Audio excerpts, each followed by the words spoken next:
Hope everyone is having a great Monday so far. Thanks for joining us here in the American Digital Network studio. I'm Hali Oughton here alongside Mike O'Donnell via Skype. We welcome you to an all-new edition of Mondays with Mike. We've got a lot to talk about today as we start to see a little more clarity in the top half of the standings, but there is still so much to fight for and a lot that can switch around in terms of seeding as we prepare for the conference tournament. A team that has continued to stay strong and hold that top spot, at least for now, is SMU. Mike, another 2-0 week for the Mustangs, highlighted by a huge road win at Houston. What did that win mean for SMU heading into the final stretch of the regular season?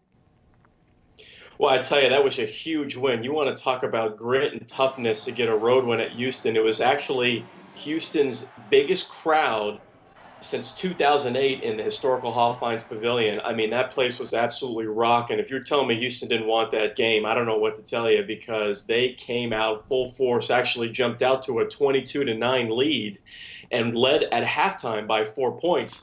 But SMU came clawing back. Really, at the end of the day, it was behind the play of Shemi Ojale. He took over in the second half. 18 of his 22 points came in the second half. And as a team in that half, SMU was 56% from the field and 19 of 22 from the free throw line. And that was the second game in a row SMU has had to rally back from a double-digit deficit. Another team that had a big week was UConn. They're starting to come alive here towards the end of the season. They started conference play 0-3, and they're now fighting for third place in the league standings. What has been the biggest difference in the Huskies' play in recent weeks? Well, you know, almost a similar story to SMU is both wins for UConn this week. They've had to come back from double-digit deficits.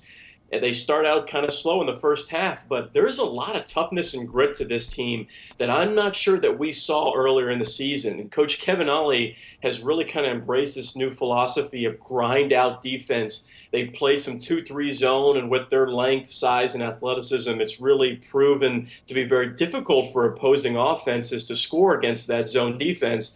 Then he'll mix in some man-to-man. So they're just starting to find their chemistry, and that combination of that grit and toughness in the defensive end, it had been really, really good for the Huskies in the last couple weeks. But that's really highlighted by the play of Jalen Adams. He was Mr. Clutch last week, igniting 2 comeback wins for the UConn Huskies, capping it off against Temple, hitting a big-time shot with 2.9 seconds left on the shot clock. He was outstanding last week. Actually, what most people don't know is he was battling a really heavy sickness during that week and didn't practice barely at all, but just came to play, laced him up. Coach Kevin Hali called him a warrior after that Temple game, and it's just an unbelievable performance by one of the best players in the American Conference in Jalen Adams.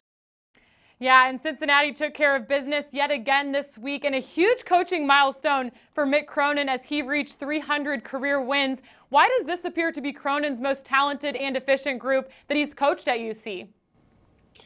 Well, you know, I think he's having a lot of fun coaching this team. They love playing for him, first of all. There is no question. Anytime you talk to one of the Cincinnati players about Coach Mick Cronin, they're going to say, we just love him. He's preparing us for life. He wants us to graduate. It is so impressive to hear his players talk about him in such a high regard. I think the chemistry of this team's outstanding. But from an X's and O's standpoint, their defense is always going to be good. We know that going in. But now with the addition of Washington, who is a mismatch problem, is an unbelievable scorer. They have a real scoring threat to complement Troy Copain to kind of take some of the pressure off him and take some of the scoring load off of his shoulders. So when you had that combination between that really good point guard in Troy Copain and that great scorer inside and out of Washington, their offense is now complementing their defense in a way that teams just do not want to play the Cincinnati Bearcats team. But an unbelievable congratulations to Mick Cronin. 300 wins is truly outstanding. One of 7 active coaches to take a team to the NCAA tournament in 7 straight years. That is truly impressive. Yeah, congratulations to Mick Cronin without question. He's coaching one of the most experienced teams, not only in the conference, but also in the country. But the American has also seen quite a bit of young talent. We've been watching them develop throughout the course of the season.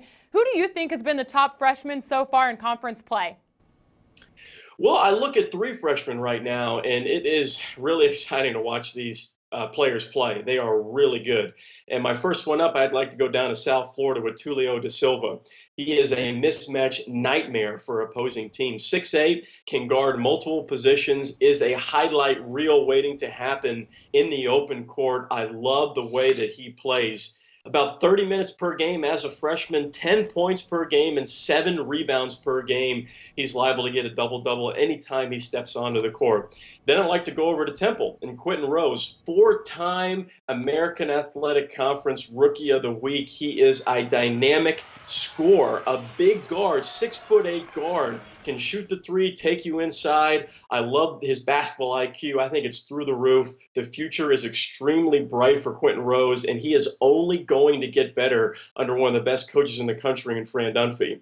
And then my third player, I'd like to go to Christian Vital over at UConn. A lot of talk about Tariq Gilbert at UConn before he tore his ACL. Huge blow to the UConn Huskies. But Vital has really stepped up. He's really Mr. Do-It-All for the Huskies. I love the way that he plays. Coach Kevin Ollie was really high on him entering the season, but averages about 27 minutes per game, and then he's a 9-point, 4 or 5 rebound, 3 or 4 assist guy. He just brings his hard hat and lunch pail to work every single game. Love watching him play. Big fan of Christian Vital for the UConn Huskies. Definitely some young talent that we'll keep an eye on as they continue to grow and develop. But Mike, entering the final stretch here, what would you say are the 2 biggest games on the calendar this week that could pose a major impact in the conference standings? Yeah, right now the first 2 big games are UConn at Houston. That is a huge, huge game. Obviously, Houston coming off a tough loss against SMU. They're going to want to rebound pretty quickly here. And UConn is coming in playing great basketball. From a seeding standpoint, everybody's chasing that. They want that 3rd seed. Right now, Cincinnati and SMU, nobody's probably going to catch that 1st and 2nd seed. However, 3rd and 4th seed, completely up for grabs. And I think Memphis and UConn and Houston are in a dogfight for that 3rd place game, and everybody's going after that game. So tune in for that one. UConn at Houston, Hofheinz Pavilion should be rocking.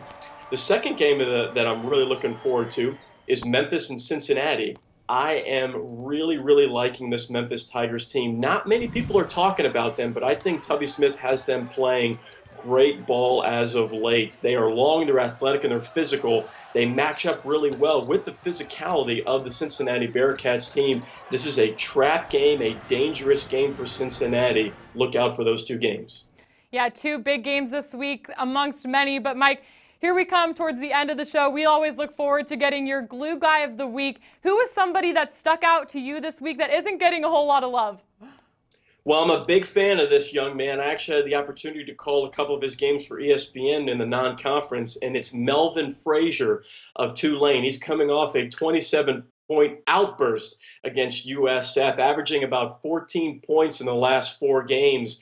I love his game. He's asked to guard the best team's opposing wing player, and he's a human highlight reel in the open court. His vertical leap is through the roof. Every time he gets on a fast break, he's one of those guys that you hold your breath because you feel like something as crazy is going to happen. But I love his toughness and his length and his athleticism on the defensive end. And him learning from Coach Dunleavy, he's only going to get a little bit better every time. But a lot of credit goes to Cameron Reynolds for Tulane, but Melvin Frazier, he is the glue guy for the Green Wave. All right, well, there you have it. Tulane definitely starting to play some better basketball under head coach Mike Dunleavy. Down the stretch, gave SMU quite a game this week and picked up a big win. We'll get to see them in Hartford in just a couple of weeks at the conference tournament, which means our Mondays with Mike show is coming to an end here shortly. So make sure to tune in to our final installment next Monday here on the American Digital Network. Thanks a lot, Mike. Great to be here. Thank you. All right, have a great week, everybody. We'll see you then.